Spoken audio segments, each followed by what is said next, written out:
तो आज हम बात कर रहे हैं तेलंगाना की। भारत का सबसे नया राज्य, पर इसकी कहानी वो तो सदियों पुरानी है। हमारे पास जो भी जानकारी है उससे इस दिलचस्प इलाके के पूरे सफर को समझने की कोशिश करते हैं। देखते हैं इसमें क्या निकलता है। हाँ, मकसद यही है कि तेलंगाना की जो विरासत है उसका संघर्ष और आज के भारत में उसकी अहमियत उसको कम समय में समझें। तो चलिए शुरू करते हैं कुछ बेसिक चीजों से। राजधानी हैदराबाद, भाषा तेलुगु, और गठन हुआ 2 जून 2014 को। ठीक, जी बिल्कुल। और पड़ोसी राज्य महाराष्ट्र, छत्तीसगढ़, कर्नाटक और आंध्र प्रदेश है। हाँ, लेकिन ये तो हुई मतलब ऊपरी बातें। इसकी जड़ों में क्या है, इतिहास क्या कहता है? देखिए, इतिहास तो बहुत पुराना है। ये इलाका कभी शक्तिशाली सातवाहन साम्राज्य का हिस्सा था और यहीं पर तेलुगु और प्राकृत साहित्य काफी फला फूला।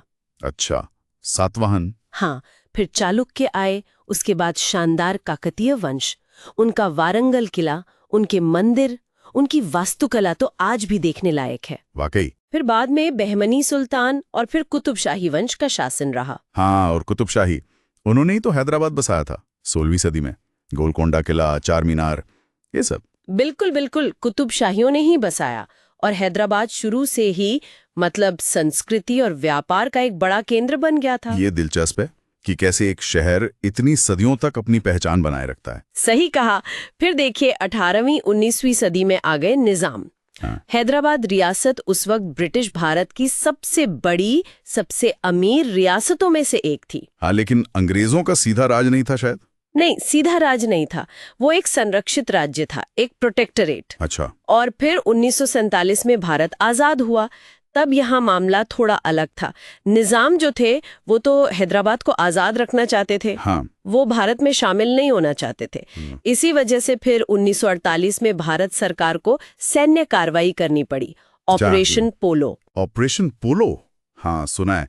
तो इसके जरिए हैदराबाद का भारत में विलय हुआ। ये तो इतिहास का एक बड़ा मोड़ था। बहुत बड़ा। फिर 1956 में जब भाषा के आधार पर राज्य बन रहे थे तो तत्कालीन हैदराबाद राज्य, जिसमें तेलंगाना क्षेत्र था, उसे आंध्र राज्य में मिला दिया गया और बना आंध्र प्रदेश। अच्छा, तो यहीं से वो अलग राज्य की मांग की जड़ें शुरू हुई। हाँ, कह सकते हैं, क्योंकि समय के साथ तेलंगाना क्षेत्र के लोगों में ये भावना घर करने लगी कि उनके साथ नाइंसाफी हो रही है। पानी के बंटवारे में, सरकारी नौकरियों में, शिक्षा में, विकास के फंड्स में। मतलब उन्हें लगा कि आंध्र क्षेत्र की तुलना में उनका इलाका पिछड़ रहा है। जी बिल्कुल।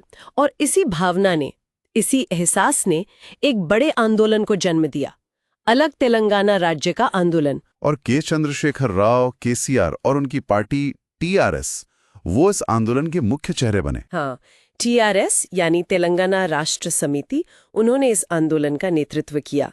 और ये सिर्फ कोई राजनीतिक लड़ाई नहीं थी, इसमें बड़े पैमाने पर प्रदर्शन हुए, सांस्कृतिक अभियान चले, बहुत कुछ हुआ। काफी लंबा संघर्ष रहा होगा। बहुत लंबा।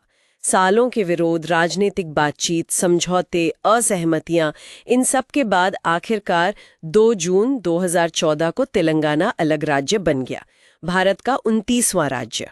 तो ये थी बनने की कहानी। अब आते हैं आज की तेलंगाना पर। हाँ। आजकल तो ये भारत की सबसे तेजी से बढ़ती अर्थव्यवस्थाओं में गिना जाता है ना, बिल्कुल। खासकर आईटी में। हाँ बिल्कुल, हैदराबाद का जो साइबराबाद है वो तो ग्लोबल आईटी हब बन चुका है।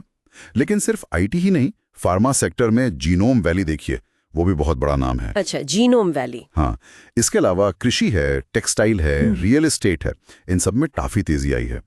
और ये विकास सिर्फ हैदराबाद तक सीमित नहीं है, अब अंदरूनी इलाकों तक भी पहुंच रहा है। और इंफ्रास्ट्रक्चर, सड़कें, कनेक्टिविटी और सरकारी योजनाएं, टी हब का जिक्र बहुत होता है। हाँ, टी हब तो स्टार्टअप्स के लिए एक कमाल का इकोसिस्टम बन गया है। बहुत सारे नए आइडियाज वहां से निकल रहे हैं। इसके अलावा इंफ्रास्ट्रक्चर पे भी जोर है। अच्छी सड़कें, हैदराबाद मेट्रो देखिए, डिजिटल गवर्नेंस को भी बढ़ावा दिया जा रहा है। और वो कल्याणकारी योजनाएं, रायथू बंधु का नाम सुना है? जी, रायथू बंधु किसानों के लिए सीधी आर्थिक मदद की योजना है। फिर केसीआर किट्स हैं, जो गर्भवती महिलाओं और नवजात शिशुओं के स्वास्थ्य से जुड़ी हैं। और मिशन भगीरथ के जरिए हर घर तक पीने का पानी पहुंचाने का लक्ष्य है। ये सब योजनाएं जमीनी स्तर पर काफी असर दिखा रही हैं। मतलब विकास और कल्याण दोनों साथ साथ। अच्छा, तो भविष्य के लिए क्या प्लान है? वो 500 बिलियन अर्थव्यवस्था वाला लक्ष्य? हाँ, वो एक महत्वाकांक्षी लक्ष्य जरूर है। इसके लिए भविष्य के सेक्टर्स पर फोकस हैं, जैसे ग्रीन एनर्जी, आर्टिफिशियल इंटेलिजेंस यानी AI, biotechnology. Okay. Startup ecosystem को और मजबूत करना है।